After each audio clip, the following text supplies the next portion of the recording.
네, 중학교 1학년 과학 대단원 1단원, 소단원 2단원입니다. 그 중에서 5쪽부터 볼게요. 과학의 발전과 인류 문명 시대의 순으로 보도록 하겠습니다. 약 170만 년 전에 인류는 불을 사용하게 됩니다. 불을 사용하면서 생활에 필요한 다양한 도구를 만들게 되는데요. 예를 들면은 우리 신석기 시대 때 사용했던 토기 같은 것도 불을 이용해서 만든 도구고요. 뿐만 아니라 동물의 가죽 같은 것도 동물의 가죽을 벗겨서 불을 이용해서 옷을 만들어 입을 때 사용하기도 하고요. 아니면 사냥을 해서 고기를 잡아 먹는데 익혀서 먹을 때도 이 불을 사용하게 됩니다. 이후에 철기를 사용하게 됩니다. 12세기에 그 중에서도 철제 농기구를 사용하게 되는데 여기서 말하는 철제 농기구는 홈이나 낫 같은 것이 있겠죠. 철제 농기구를 사용하게 되면은 보다 단단하고 섬세한 농기구가 되기 때문에 농사를 지을 때 요 생산력이 비약적으로 증가하게 됩니다. 비약적이라는 말은 엄청 많이 증가한다라는 뜻으로 보면 됩니다. 넘어가서 13세기에는요, 이제 금속 활자를 발명하게 되는데요. 옛날에는 책을 찍어낼 때요.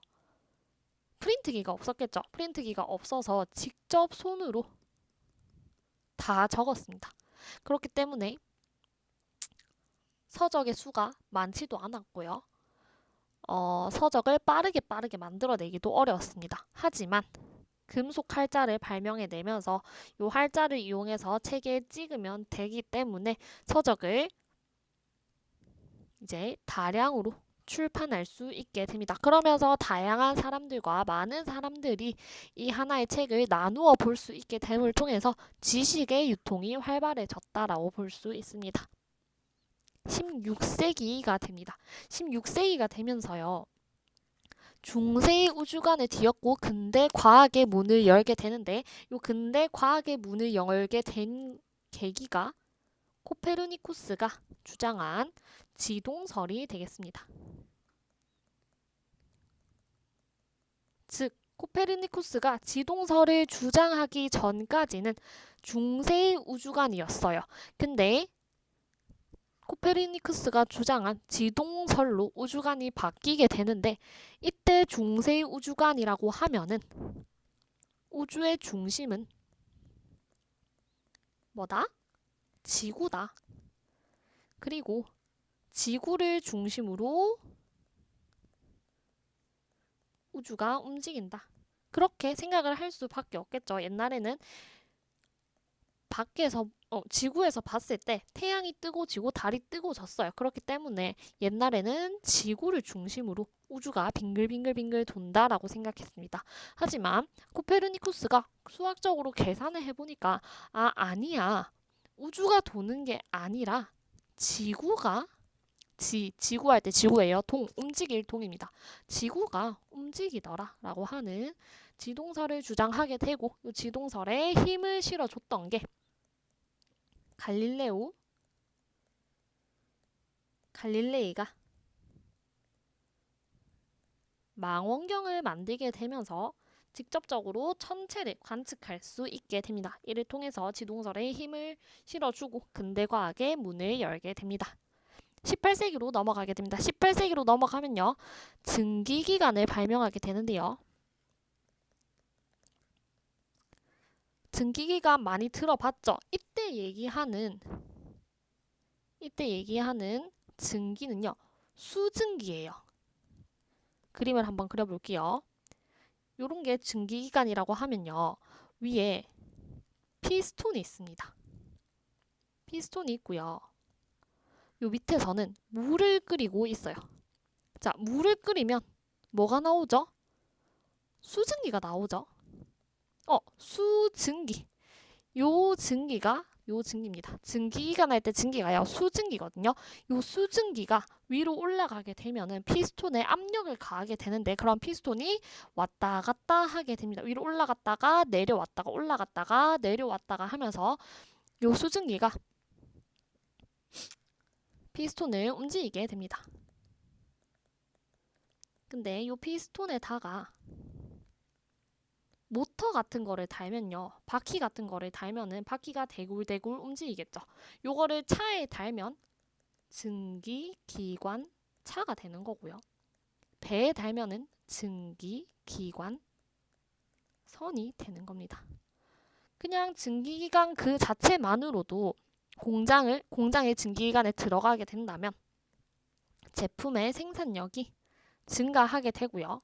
교통수단도 발달했죠. 우리 증기기관 차나 증기기관 선을 통해서 물을 끓여서 나아갈 수 있는 교통수단을 만들었고요. 공장이 자동화되기 시작했습니다. 사람들이 일일이 해야 됐던 거를 피스톤을 왔다 갔다 움직이면서 공장이 돌아가게 만드는 거예요. 이를 통해서 산업혁명이 시작됐는데요.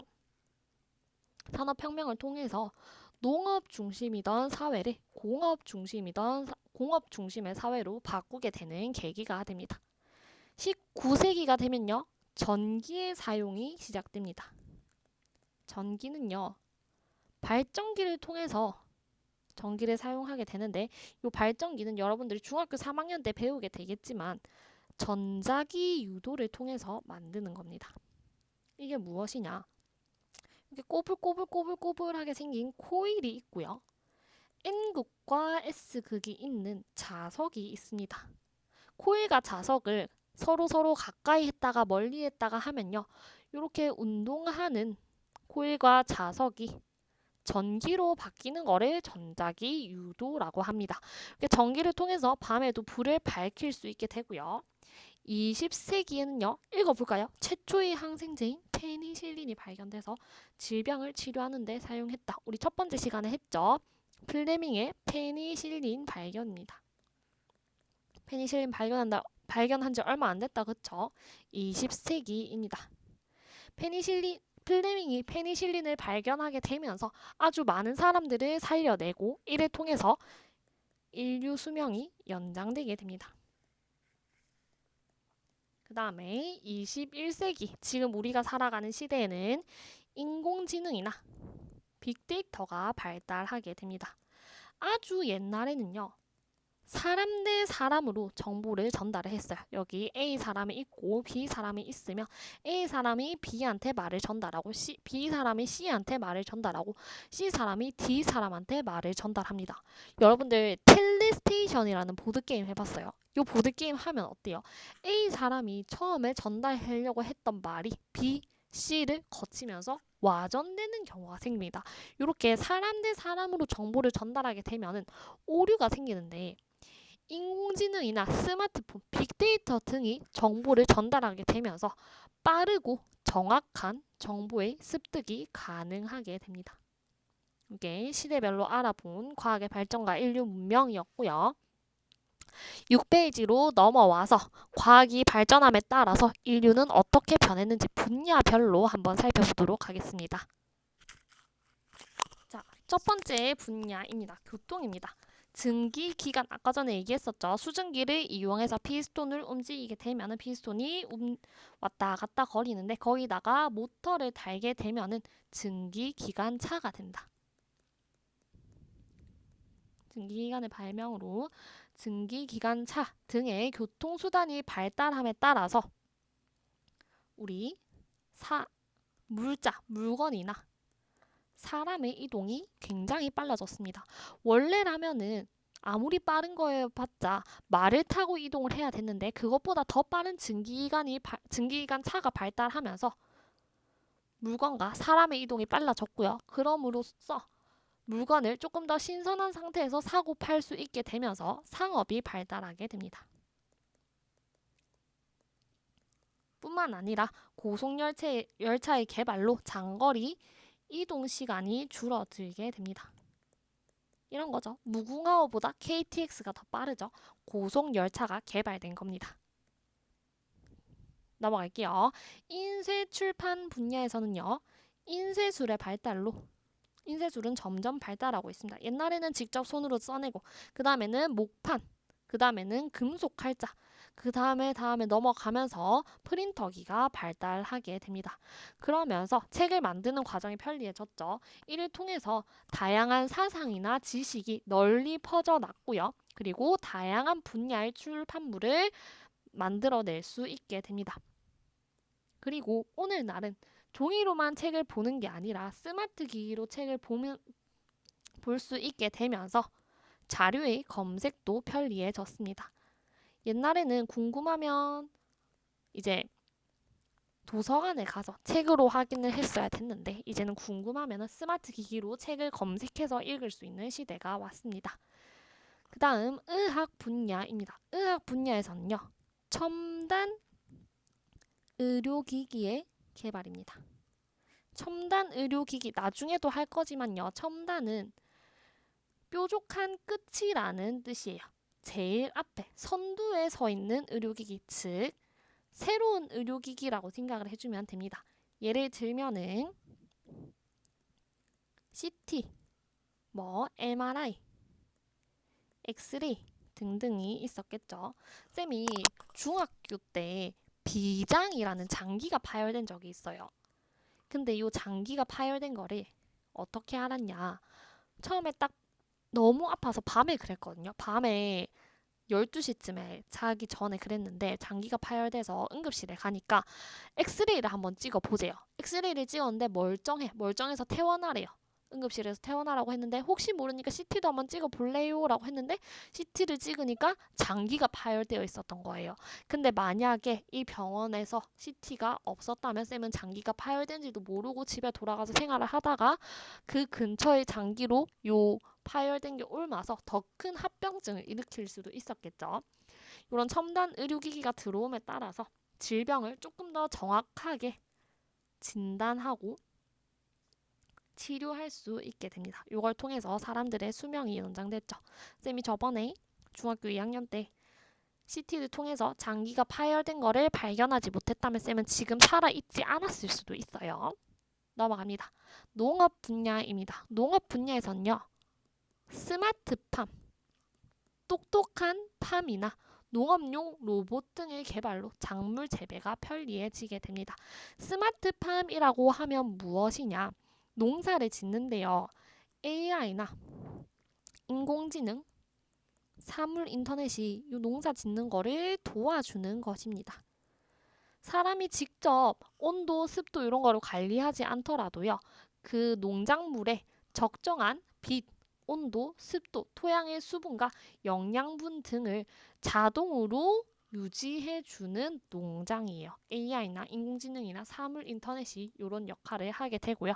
또 농업용 로봇 등의 개발로 사람이 직접 돌아다니면서 잡초 뽑고 씨 뿌리고 물 주고 하지 않아도 작물 재배가 편리해지게 됩니다. 뿐만 아니라 유전자 조작 등을 이용해서 해충에 강한 농산물을 생산하게 돼서 또 농산물의 생산량을 늘릴 수 있었죠. 마지막입니다. 정보통신입니다. 정보통신은 인공위성의 개발로 전 세계와 송신할 수 있게 됐습니다.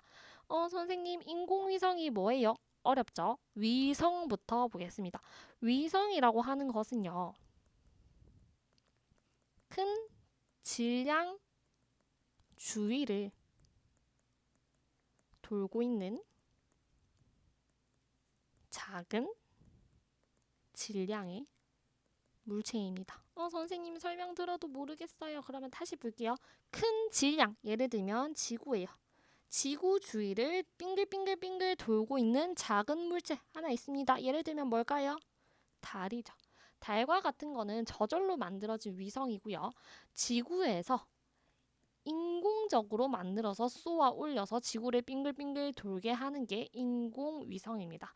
이 인공위성은요. 정보를 밖에서 받아오기도 하고 밖으로 쏘아 보내기도 해요. 지구에서 인공위성으로 정보를 보내기도 하고 받기도 하는데 이를 통해서 전 세계와 통신할 수 있습니다. 우리 한국에서 미국으로 정보를 보내려면 한국에서 인공위성으로 정보를 보낸 다음에 인공위성에서 미국으로 정보를 보내주면 되겠죠. 이걸 통해서 전 세계와 통신이 가능해졌고요. 뿐만 아니라 정보를 실시간으로 공유할 수 있게 됩니다. 인터넷의 발달을 통해서요. 이렇게 과학의 발전과 인류 문명, 시대순 분야별로 학습지 5, 6페이지를 통해서 알아봤습니다.